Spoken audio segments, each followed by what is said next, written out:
Good afternoon, everyone. Welcome to today's webinar, The Evolution and Future of Student Success.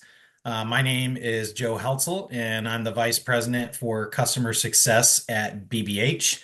I've had the privilege of serving in the higher ed sector for over 20 years and have spent the past 6 years within ed tech specifically. Before introducing you all to our co-host, I wanted to quickly cover our agenda and some general housekeeping items as well. So here's a quick overview of the agenda. And so we're going to do some welcome and introductions, which we've already done mine. We'll do a quick overview of BBH, and then we'll dive right into hopefully the majority of the discussion topics that are there, but we may have to hop around given any time constraints. And then we do hope to have time at the end for some Q&A. Couple of housekeeping items. We are recording today's webinar, and we will provide a recording for all registrants after the webinar is completed. So be on the lookout for that, and please feel free to share it with other parties who may be interested. Do note that mics will be muted throughout, with the exception of the hosts. And there will be time at the end, as I said, for Q&A, but as you'll note, there is a Q&A section at the bottom of your screen, and feel free to chime in and type any questions that you may have there that we will address during the Q&A portion of today's event. So without further ado, joining me today as co-host from Cleveland State University is Zach Shane. So Zach, thank you for joining us today. Please go ahead and introduce yourself and give us a brief introduction to CSU. Sure. Hello, everybody. My name is Zach Shanes. I'm the IT Services Coordinator at Cleveland State University. Where on earth did you get that picture of me? My gosh. I've been working in end user support in IT for about 18 years now, a variety of different places. I started working with small businesses, which only had like a handful of employees, just mostly people with, needing help with their laptops, sort of getting their first steps into using technology and a sort of like a professional level. And from there, I had gone to Verizon, where I'd actually done hardware analysis and had a small team of people for an implementation of Verizon Connect that allowed teams with mobile workforces to better streamline their vehicles and integrate it with their technology. And I then made the transition into higher ed. I've been here at Cleveland State for almost 7 years now. Main focus on helping our student body, supporting our faculty and our staff with a variety of different end user support functions. But a big portion of my job is interacting with BlackBeltHelp, interacting with their end user support technicians, providing knowledge base articles. And it's been a very lucrative and very fruitful partnership that's been very dynamic and very interesting. And I'm excited to start talking about some of the specifics of that as we go through our presentation. Awesome, thanks. If you want to share a little bit just about Cleveland State in general for folks that aren't familiar with the institution. Sure. We are the largest research university in Northeast Ohio. We have with undergrad and graduate, right around 20,000 students.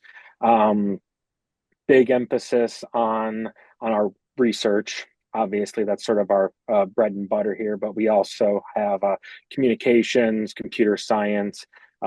We have a brand new, beautiful engineering facility for our mechanical and electrical engineering students. Big emphasis on updating our technology to reflect what a modern workforce looks like. So that's something that I'm deeply involved with. But a really interesting, really cool urban campus. It's right in the heart of downtown Cleveland. Was historically really a commuter school, but we've really expanded our footprint to be more of an on-campus, like full 4-year university with more on-campus life, more focus on like keeping our students around there and interacting with our facilities and our offerings here. So it's an exciting time and an exciting shift on where our priorities are. Awesome, very cool. Well, it's time for the part that you're excited about. And just so you're aware, Zach, we didn't show a picture of me because my headshot makes it look like I'm barely 18 years old. So if that feels any better for you, but we are ready to hop in. So let's dive in with our first topic of the day, which is going to be the evolution of student support. Um, but before we get there, I want to give a little bit of an overview on BBH, seeing that Zach just gave us an overview on CSU. We've been in the marketplace for a little over 20 years. We've worked with over 200 plus partners, served over 4 million students, and handle roughly 1.3 million interactions each year. And I would say that number is likely growing. And we do that by providing 24/7 student, faculty, and staff support through AI and technology, but also backed by a very strong human network of call centers. BBH utilizes these services and technologies to address institution support needs across IT, learning management, and a variety of student services areas and beyond. Um, One of the things we try to do, which you'll hear this as Zach probably talks, is this idea that when students come to campus, they have very little understanding of what college life is probably going to be like, let alone where all the support services are. And so we've analyzed research and we've found that roughly 60% of students are unaware of the full scope of services that are offered at their campuses. First year students often feel overwhelmed by the size and complexity of their institution. And we know that 55% of undergraduate students in the US identify as first gen. So they're the first in their family to experience this life-changing experience. 1 out of 3 first year students does not advance to the sophomore year, and only 60% of the students enroll in college and earn a degree or credential within 8 years of graduating high school. And so, as you can see on the screen, we call this the campus maze. And what's really happening is students, they get hazed by this. They get pulled into the system and lost. And where BBH comes in is it's really our job to tighten those things up and really provide a seamless network or system for students to connect with to get access to all of these things and hopefully make it more efficient, more effective, and more satisfying for them versus not having any of those services as an option. So, here's some of the partners that we work with. I'm not going to spend a lot of time here, but we do work with 4 year public, private, and 2 year public and private institutions. There's probably some names there that you all recognize. And here, for those that may wonder what type of ecosystem we can work within, you can see the myriad of systems that we can integrate with across the BBH ecosystem as well as your campus ecosystem. So some of that information for you as well. Sorry, I apologize. I forgot poll question here for folks. So we'll take a minute here before we hop into that first subject and get a pulse on what is your institution's current IT support and help desk model. Feel free to answer that question that just popped up on your screen.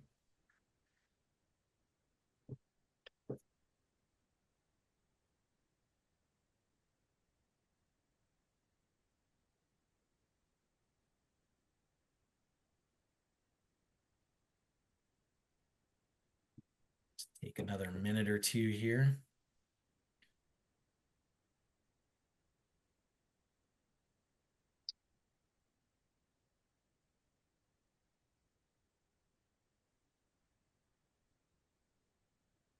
All right. Well, hopefully that gave folks enough opportunity to respond, and we will certainly have an opportunity to see what some of those results may be a little bit later, but hopefully we'll be able to provide some insights there. But moving into our first question to really talk about the evolution of IT support. And I'm going to take my screen off here because it's going to be largely Zach and I talking here for a moment is let's dive into the first topic of the evolution of student support. And so CSU's been a client with BBH Zach since 2014. So that's a pretty long partnership.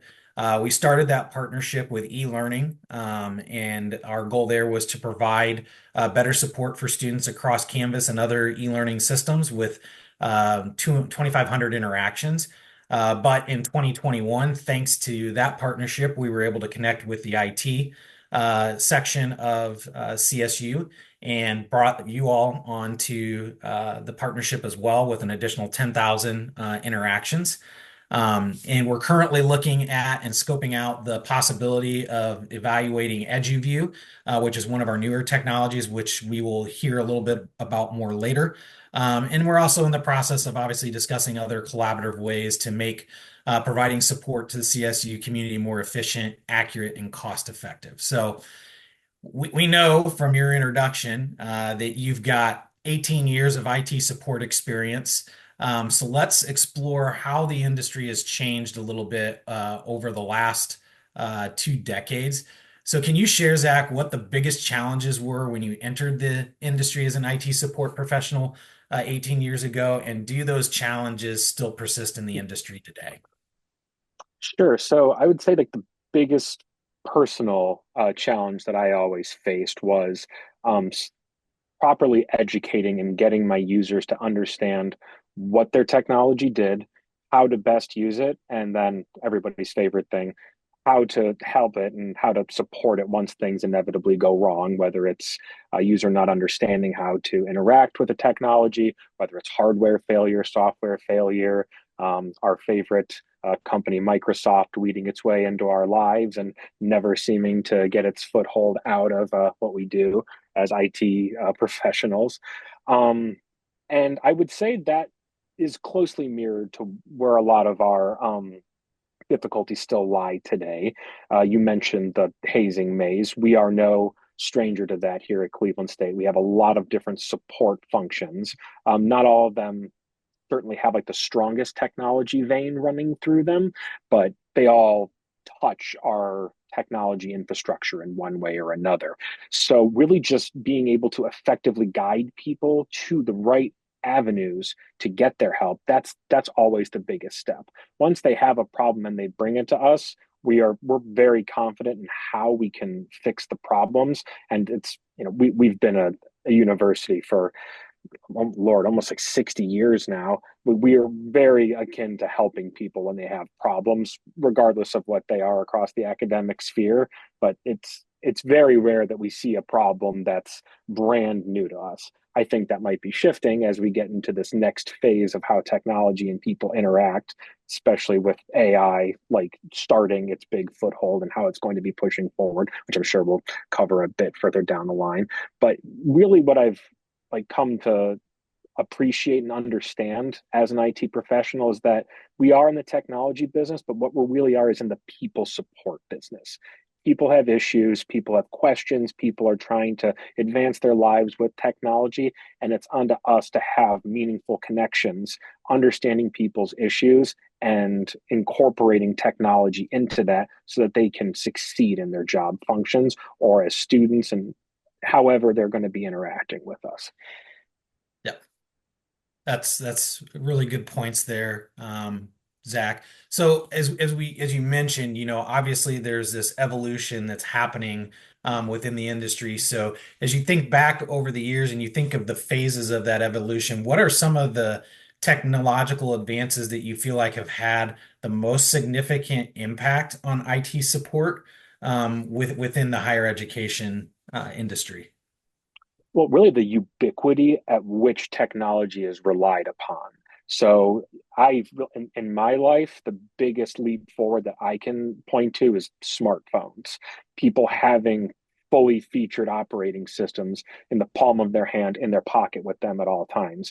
And a lot of our students and most of our like staff and faculty, some of them try not to spend as much time on their phones, interact with them on a massive scale.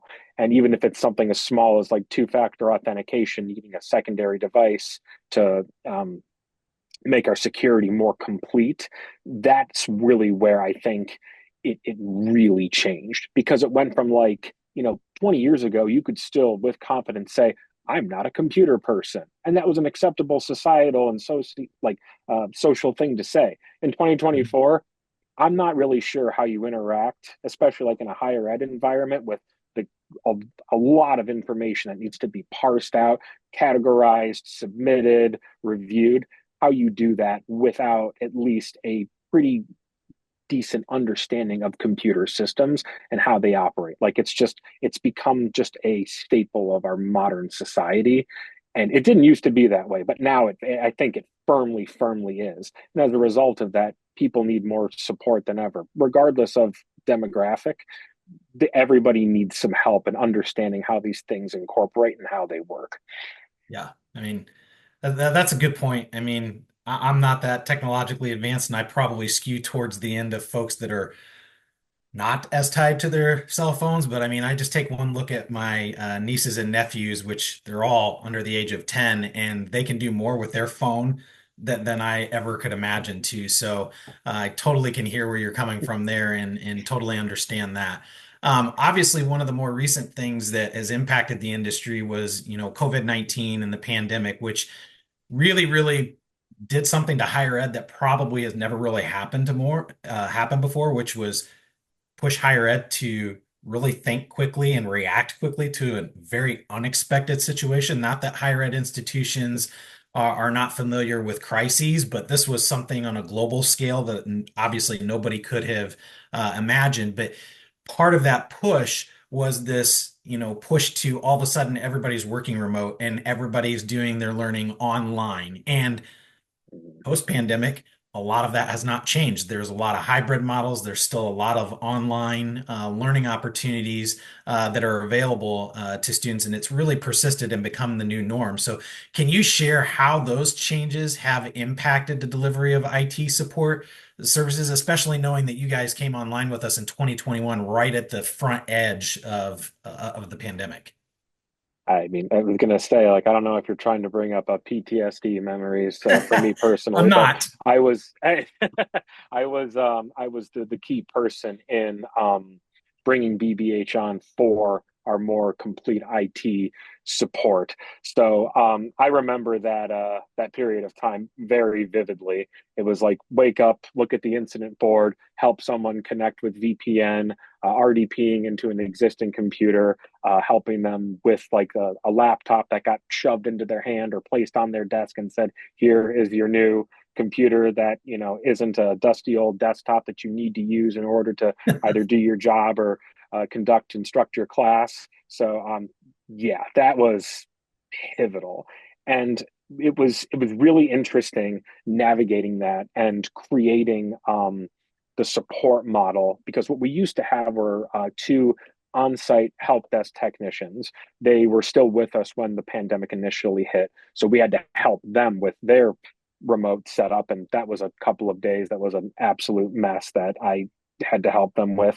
Um, and as we integrated with BBH more and sort of were relying on the agents taking in the calls and assisting people, like it was so apparent to the leadership like how beneficial that this partnership was going to be, especially when you factored in the availability of the service.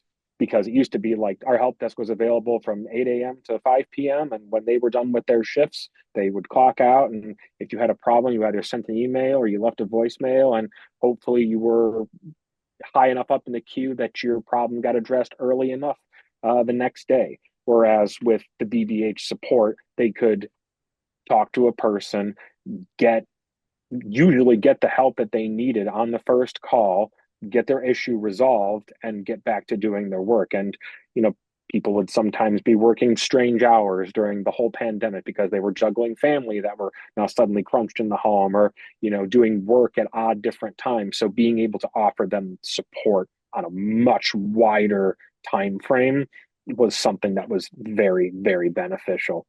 But yeah, I still think about that time. I wake up, just approve VPN requests, VPN tokens, set up like shortcuts for RDP for on-campus machines, and do that until my shift ended, and then just wait for it all to start the next day. I'm glad those days are behind us. I could definitely understand that. I'm going to share my screen here again real quick as we move on. So our next topic is going to be, kind of the current state of IT support at Cleveland State, and you can see the metrics that are there on the screen. And I personally believe some of those are pretty impressive, given the size of the institution, the scope of folks that you're supporting. An 85% resolution rate. So, can you share how Cleveland State University? Let me see. Hold on a second. Sorry, could you share with attendees what types of support tickets get escalated to your team, and what does that escalation process look like, and what does that handoff look like between BBH and CSU? Sure. So the majority of escalated incidents are things where essentially anything that's hardware related that can't be worked on over the phone over like a remote interaction that ends up getting escalated. Complex problems that we don't have direct documentation for certainly get escalated. And my personal favorite, problems that we haven't seen before that don't have documentation that we need to understand ourselves before we update the team leads at BBH and the agents as a result of that. Um, or there's a certain demographic of people too who just don't want phone support. They remember a time where all IT support was all desk side. You called in, could say, "I have a problem in this room. Just send somebody." Click. And there is a certain degree of that still, and we're trying to get away from doing that because it's not time efficient, it's not resource efficient, and that's where a lot of this stuff comes into play. I would say the majority of it is falls into one of those categories. Okay. So I know during the previous topic, you had touched a little bit towards the end, kind of some of the, at least you were edging into it, some of the reasons why you guys chose BBH, and now that folks have some sort of an understanding of how that process works, what have been some of those main reasons? Actually, I shouldn't, let me rephrase that. What are some of the main specific pain points that you now see being relieved by having the BBH team on staff with you guys, and how does that relate back to your reasons for choosing BBH? Meaning, does it really align with your initial reasons for wanting to onboard us? Sure. So it was interesting because we were looking at changing our model, and the other thing too is like I mentioned, we only had two help desk support agents, and they were getting into the advanced parts of their career and were getting ready to retire anyway. So it was really like both a desire for a more streamlined approach and like a flat out like need. And then you threw the pandemic on top of that, and it absolutely became a need. Um, but really, what it's helped the most with our partnership with BBH is the known problem sort of thing, the issues that an end user is most likely to have, being able to prepare the agents for that and assisting a user with it so that it doesn't need to get escalated up to tier 2 support has been incredibly helpful. A great example I have is when we implemented our multi-factor authentication. For the longest time, we didn't have that. And then the state came knocking and saying, "Hey, if you don't implement multi factor authentication, we're going to refuse to insure the university." And that got the CFO's attention very quickly. And we needed to very much get that on our books and get that implemented at a very rapid pace. When I approached our rep and our team lead, and I said, "Hey, we need to do this. We're in Azure, a Microsoft environment. This is what we're looking at." And they came back and they said, "We've done this before. Different universities have implemented this. We know what to expect." So it was really just a, "Hey, this is what our timeline looks like. This is what our domain looks like. This is what we are thinking we're going to expect as much as volume." We set an expectation with the team, and it went about as smoothly as it could go for an integration that needs to touch everybody. And every student, every professor, every staff member, they all needed to get on board with this, regardless of what their own technical proficiency and how much they did or didn't want to. Because in any environment, you're going to have some pushback because it's, "Oh, this isn't the way it used to be. And I didn't used to have to do this. And I don't like new stuff." Didn't matter. It was a mandate across campus. And was it 100% perfect? No. No technology integration is. But I think the overwhelming sentiment from our leadership and from like within our department is, wow, in the past, that would have been a a serious pain point, and for the most part, it went smoothly. I would say like overwhelmingly so. And we've continued even now, like when people still do have issues with MFA when like they're upgrading devices or their designations change, we still have seen minimal escalations comes to um, when it comes to that. So that's the thing that I always point to. And I said, like, I thought this was going to be a gigantic headache, and it really was not. Like, the support system was ready for that, and I was very impressed by that. That's awesome. Well, we've been talking quite a bit here, so I think it's time to take another quick break for another poll question. So I'm going to flash that up here on the screen for you guys and allow you to answer the question here. What is the biggest challenge your institution faces providing IT and LMS support? And we'll take a few minutes for folks to answer that question as well.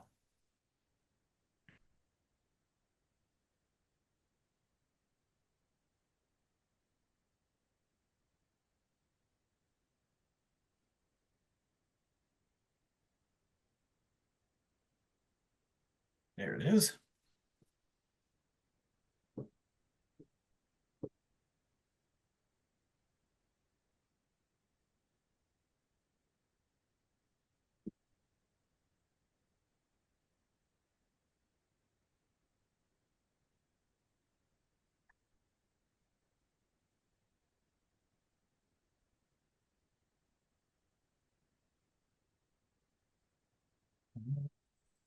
Right. We can move on to our next topic here, which is going to be talking about the introduction of AI and new technologies in IT support. I'm going to give Zach a little bit of a break while I talk a little bit about here the some of the newer technologies that are present here at BBH. More importantly, starting with our Edu chatbot and Edu voice bots. These we believe are some of the most robust AI solutions for higher ed. They are tailored to meet any institution's need, and they're backed by our network of support professionals. So if the bot is unable to answer a question, it can always be forwarded to a live agent. And again, and it can address questions across the majority of the ecosystem. So IT, LMS, admissions, financial aid, registrar, bursar, and it can do all of that very safely. So the key features would be that we are backed by generative AI and powered by a large language model that is built specific for your institution and is tested on higher education information. We seamlessly integrate with the campus systems. There is a live human transfer option. We also offer multimodal support for web, SMS messaging, phone, etc. And one of the coolest features, I think, is the ability to have multi-language support. So if you were in one of our chatbots right now and you push the language button, there's over 100 languages that are supported there, so that questions can be translated for folks that need that. And I think even more importantly, for most institutions, the minimal institutional maintenance that's required on the back end for institutions themselves is certainly seen as a huge benefit, as you guys are already stretched thin as it is with your day to day. The other one, which I mentioned earlier that we would talk a little bit more about, is EduView. So imagine that you're a student services professional and a student comes to your office or to your service window and asks a question about their account, whether it's financial aid. So, when's my disbursement coming, or do I have a hold of my account? And you have to, at this present time, go into potentially up to two, three, maybe even four different systems to get a view of all of the information to provide an answer for that student. And so what we have here with EduView is a way to reimagine how support staff access and deliver that information while also improving the student experience and satisfaction and making things more efficient and saving bandwidth.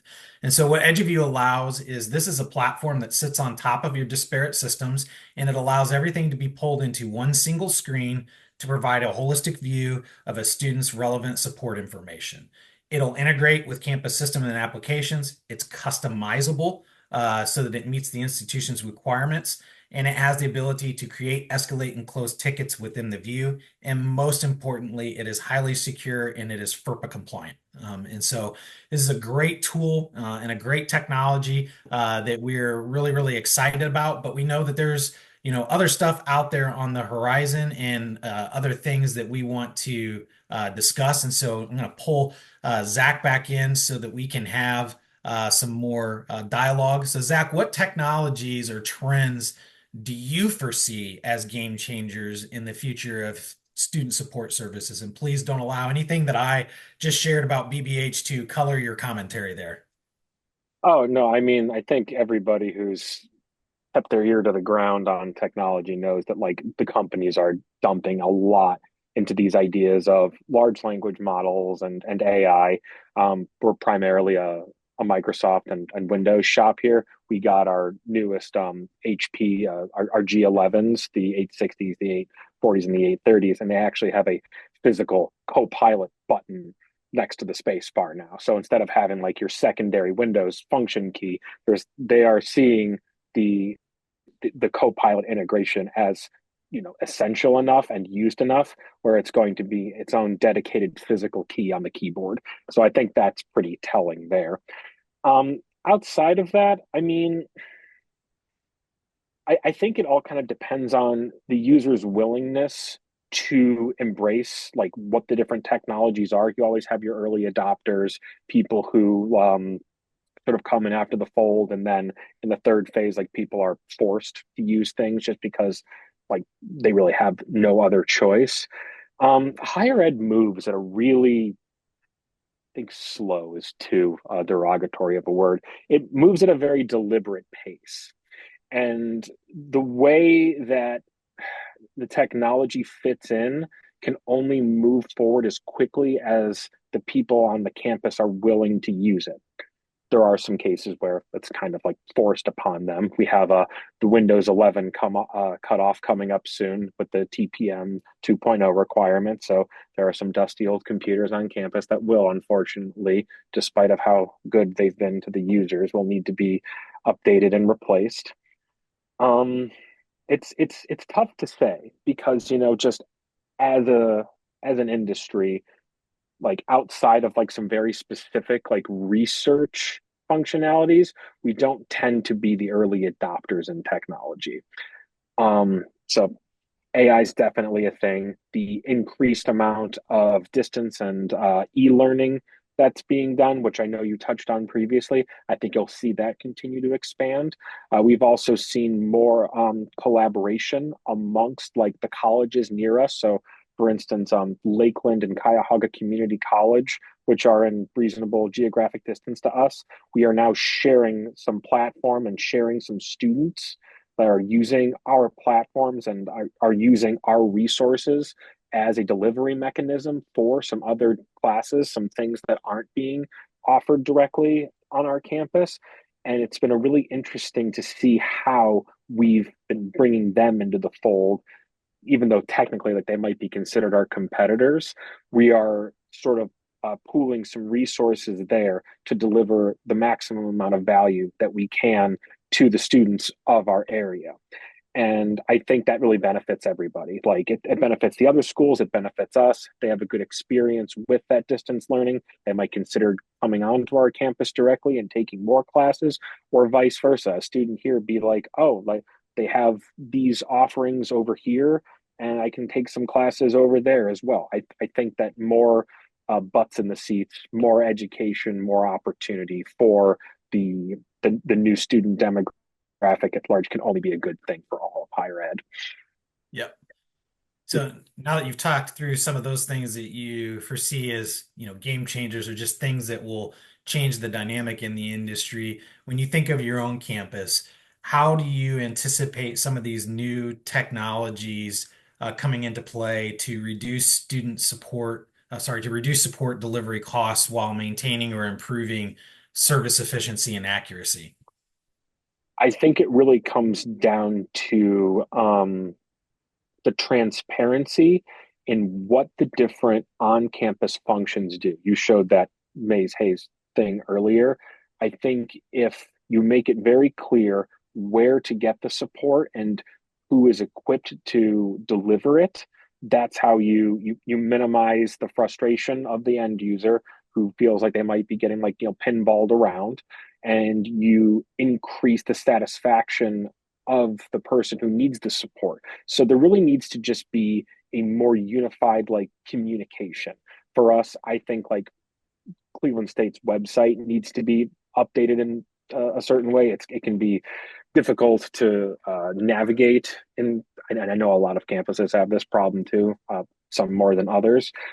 But it really does come down to how transparent are you making your support offerings? How do you let your end users know where to get things? Because, like you mentioned in your statistics, a lot of these new college goers, they're already overwhelmed. They're looking at the sprawling campus with all the buildings and all the people and all the different places, and there's all these things happening. It's like a little metropolis that they're becoming a part of. So it's important to effectively um, advertise, I guess is the right word, how these things are available, where they're available, and that once they get to that spot, that you have the support structure ready to accommodate their needs. It's a difficult question to answer, especially like I would imagine a lot of universities probably have the siloing issue where sometimes they're not having a lot of success communicating, whether it's interdepartmentally or with some of the tangential services that are offered on campus.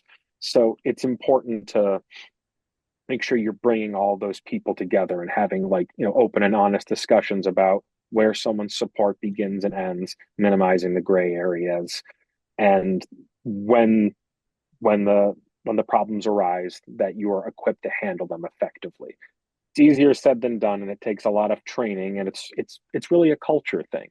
You Mhm. need to make sure that everybody's on the same page as far as what your messaging is and how you're going to complete these goals, and minimize the surprises for the end user, because the more surprises, the worse experiences they're going to have.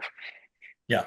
Yeah, I appreciate your description of it as a mini metropolis. I think that is a really good um, picture to kind of have in your mind because my days of college, you know, it was just the academic buildings and some dorms and maybe a few other facilities. And nowadays it feels like, to be honest, if there's one thing that I feel like colleges and universities have been on the leading edge is building out experiences and kind of being on the leading edge of the experience economy. And so now you have all these major athletic events, but oftentimes even on larger campuses, especially if they're urban, you might have apartment communities, things like that that are all apart amongst mixed retail and other things. And so there's definitely a something to be said about the complexity, and I can only imagine what that does for the work for folks in your area as institutions continue to evolve.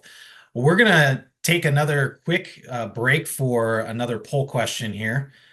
So I will share my screen so we can bring that up.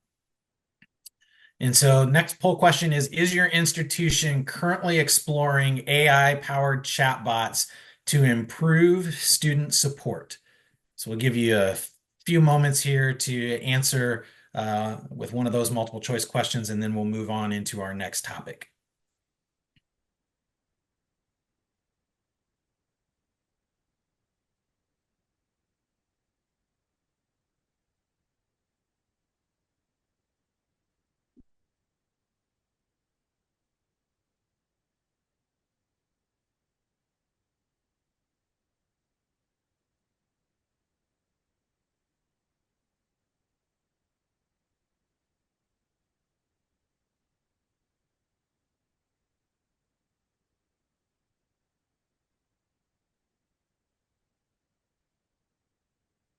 All right.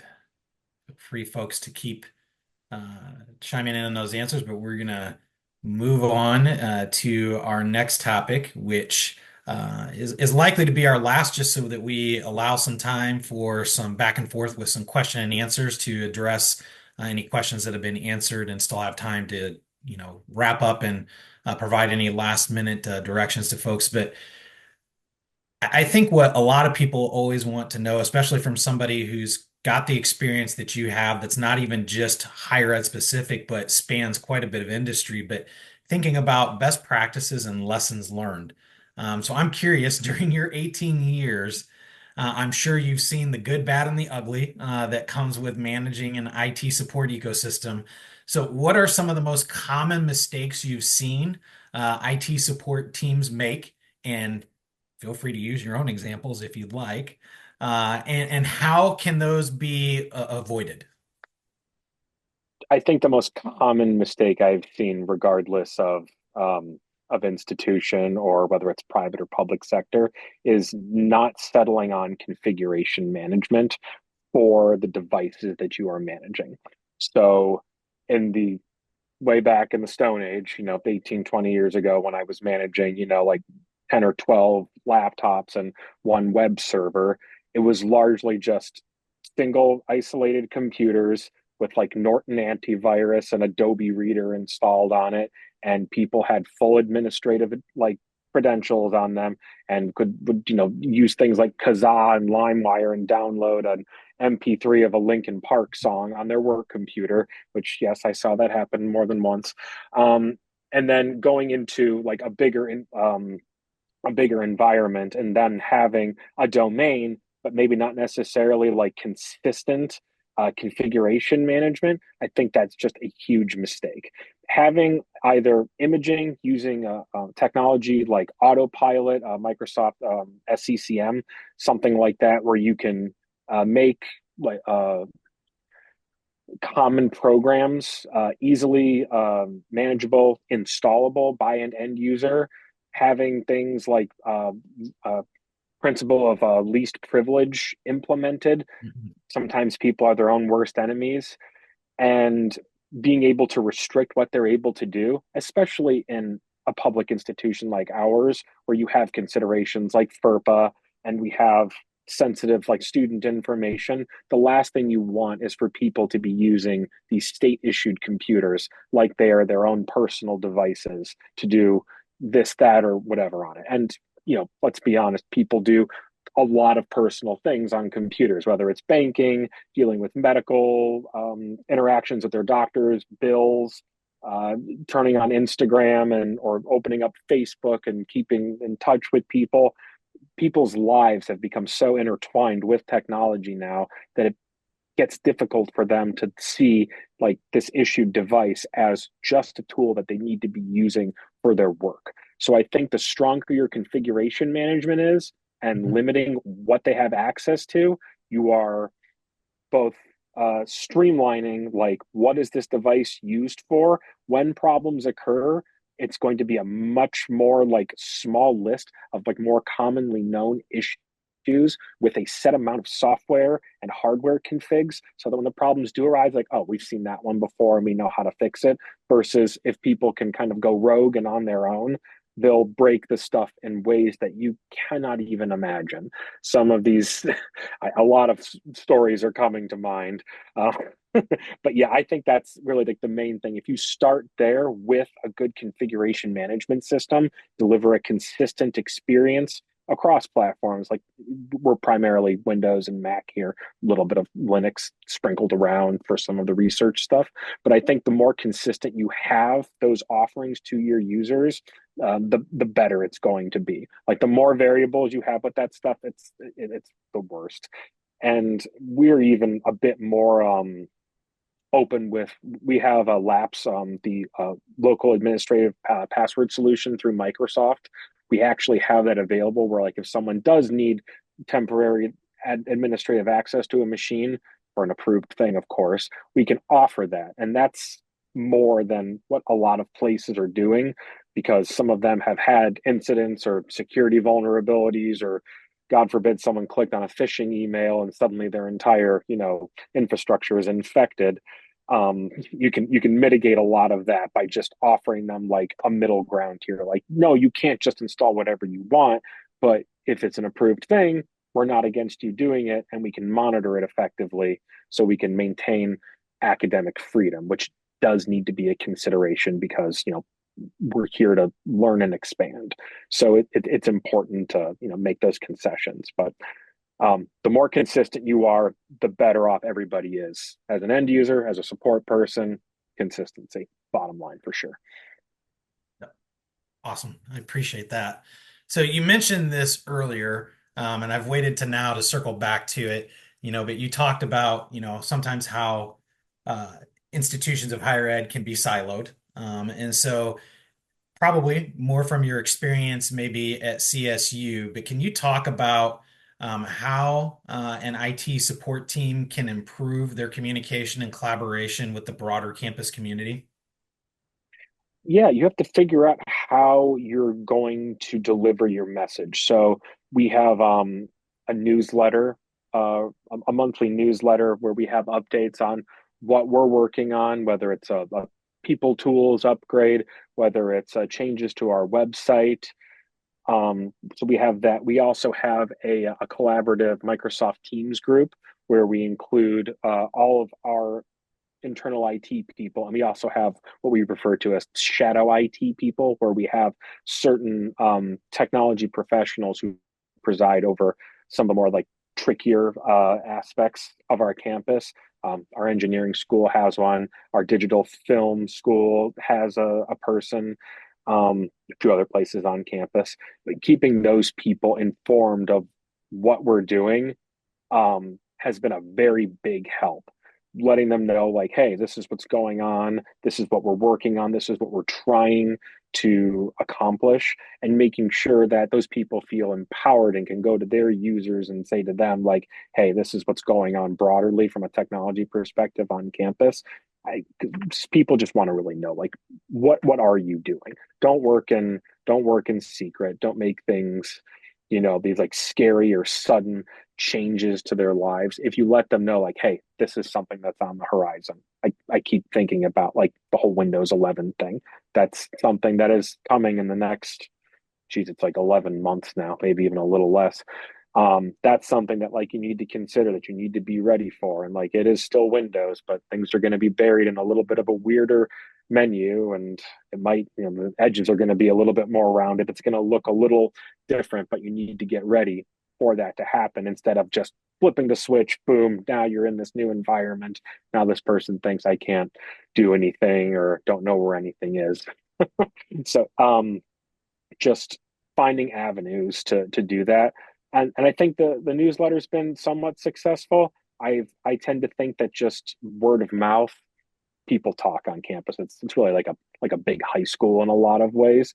But yeah, just being out and open about what you're trying to accomplish is extremely helpful, rather than thinking that, we're technology people and they don't understand. You know, they're just using like these complicated devices, sort of like toys, and we're the practitioners. No, everybody needs to just know like what's going on and how you're trying to enable them to do their jobs more effectively.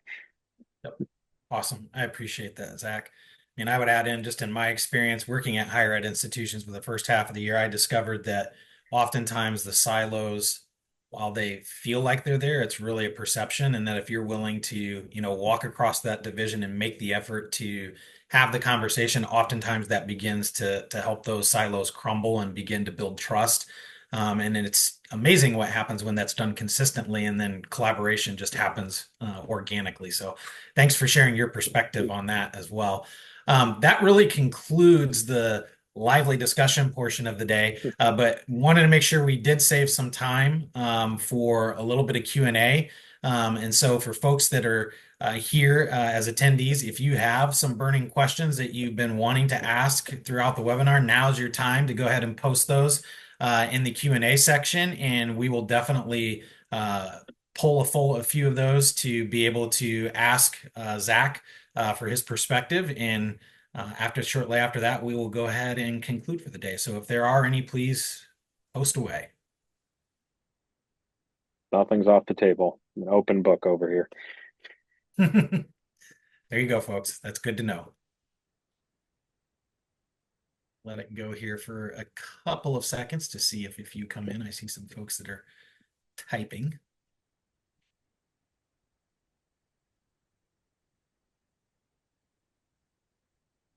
Okay, so one question that I'm seeing, Zach, is how can we justify the investment in new technologies like AI, especially considering budget constraints? And I would even add to that, considering security risks that might be present for unknown or unproven technology. Oh, that's an excellent question. So the way that we have approached that is because we are a Microsoft shop, we we talked in depth and are really still having this conversation with our Microsoft reps about how we can safely deploy using AI when you have a consideration like FERPA. Um, and the financial aspect of it for us, it sort of came like pre-baked in because like we're already like invested in our site licensure with Microsoft and they have Copilot. And upon vetting it, it has been rated as secure, like along with FERPA guidelines. They just don't want you directly using the student data with the names, the ranks, or what they're doing attached to it. So it's just as long as you are like using good judgment and staying within the parameters, you can use a large language model, and you're sort of putting the risk on the monolithic Microsoft company. So if anything does happen there, you have that to fall back on. But because of their resources, they're willing to shoulder that risk. And it doesn't have to be with Microsoft, but just make sure that if you are going to consider doing that, that your vendor and your technology is something that you're comfortable with implementing. If you're not, I would say don't do it. At least not now when it's such a I wouldn't say it's immature, but it's still very early on in its life cycle. And we've seen like pretty enormous gains with it very quickly. But justifying it, I think, really comes down to um, how efficient it's going to answer the questions that you ask it and what you're looking to get out of it. Because what LLMs are very good at are answering very specific questions where there's a lot of documentation available on the clear net. So I have a lot of computer programming and engineering students. What they have said is like using AI to ask questions about like, hey, I have this programming issue, or I'm trying to understand this concept. It's a lot more effective asking a chatbot or an LLM a question about one of those technical sort of practices and getting a good explanation of it versus Googling, hey, what does this mean? Going on to like Stack Exchange or Stack Overflow, where some angry, burned out programmer is going to be like, why don't you already know this? I'm tired of answering this question. It's a lot more approachable to go to a large language model, get a baseline overview of what you're asking it, and then get a good result back. And depending on what you're trying to get from it, feeding the LLM like relevant, good information can really yield you back a good result. So, what are you trying to answer? What data are you willing to feed into the model? And what is your scope? How deep do you want these answers to be? How detailed of an answer do you want? There are a lot of questions, and there's going to be more as we move forward with it. But just be deliberate with what you're trying to accomplish with it, and be, diligent about giving it good data, because there's a scientific adage called GIGO, where it's if you put garbage information in, you're going to get garbage information out. So it's important to just make sure that um, you're diligent with giving it good information as well. Yep. For sure. I would definitely agree with that. And I would add, I think the financial efficiency that comes out of it is it allows institutions to do more without necessarily having to think about adding headcount to staffs first. It's not that that technology is meant to replace people, but it certainly can be a supplement for institutions who are experiencing, budget issues potentially. Looks like we might have frozen here. There we go. So, I want to hop back for one last question here before we conclude to more of an IT support focus. So, aside from resolution, rate, and speed, what other key metrics do you use to measure the success of your support? So, outside of which metrics? I'm sorry, Joe. Resolution, rate, and speed. Resolution rate and speed. So first contact resolution's a big one for us. Getting the problem answered upon first interaction, I think inspires a lot of confidence in our support structure. So that's something that we heavily rely on BBH for. And then if something, I'm not even sure what the name of this metric would be, but it's just like appropriate escalation, I guess would be the right thing to say. If something was escalated and it's like, hey, there's already a knowledge base article about this, this is a known thing. Um, we've seen that number come down drastically. In the early days, it's kind of been like unavoidable. It's like, we know about this. This should have been answered on first call. And sometimes it's updating the knowledge base article. Sometimes it's a brand new agent. It's their first or second day, and the user was particularly prickly and wanted an answer right then, and they didn't feel equipped to handle it and needed to escalate it as a result of that. Those things just happen in any support environment. But those things just can something be resolved upon the first contact, and if it does need to be escalated, was it an appropriate escalation for the next tier to take on? Gotcha. Awesome. Well, in order to provide folks a little bit of a buffer before transitioning to whatever your next event is for the day, I wanted to thank everybody for being here and thank you for your time and attention. Before you go, I did want to alert you that there is a special offer that you will receive a complimentary EduView license so that you can take one of our newest technology solutions for a spin just to see how effective it can be at making your student support staff more efficient and your students more satisfied. Details about that offer will accompany the follow-up email that will also contain a recording of today's webinar session. So thank you again, and be sure to join us for future webinar sessions. Thank you, Zach, for your time and your expertise. We greatly appreciate it, and we look forward to seeing you all again sometime in the near future. Thanks a lot, everybody. My pleasure. Thank you, Joe.